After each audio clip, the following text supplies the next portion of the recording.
السويس اللي بيشتغلوا وهو معاهم ورق الحد الادنى كام؟ 2000 يورو يا صاحبي، 2100، وده مرتب حلو قوي. تعالى ما نشوف ال 100 يورو هتجيب لنا اكل اسبوع قد ايه. يعني 100 يورو تكفيك وزياده، خليك معايا. و100 يورو شغل يوم بالنسبه لهم. اول حاجه حبيبي طبق لسه عاوزك تجيبها الطماطم. هنجيب كيلو 2 طماطم، الكيلو على جنيه 79 قرش. واليسا هي اللي قالت هتسوق بتجيب خيار الواحده على 99، وثلاث علب ميس عليه. واليسا بتجيب السلطه على 99 قرش، وده صفقه اندومي الواحده على 89 قرش. قالي اندومي.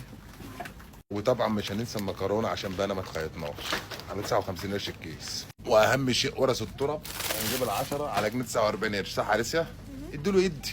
و5 لتر زيت عباد الشمس عامل 7 جنيه، وده عيب وراك السمك. يعني علبه سمك زي دي بجنيه 89 قرش. هنجيب لنا واحده من دي.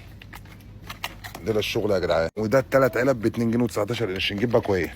وطبعا لاجل الصحه لازم نجيب لبن جوز خالتي، لبن بط. استنى ما نجيب لبن. وطبعا لازم نجيب بيض خالتي، قصدي بيض ارانب. ومعلمه لسه جابت 2 نايت يا نايت. وده فرن العيش لازم نجيب شويه عيش. وطبعا ده عب اللحوم، ما بنجيبش اللحوم من هنا، بنجيبها من عند الجزار. ولسه واقفه عند عب بتوع مدينتي. عاوزه ايه؟ جمبري. احنا هنجيب 2 سلمون، ولحد الان صرفنا 40 يورو. وبما ان ايطاليا مشهوره بالجبن، فاحنا هنجيب شويه جبن وهنوريكم الجبن هنا عامله ازاي. اول حاجه هنجيب موتزاريلا ب 79 قرش، موتزاريلا بلبن البط. خدها يا لسه.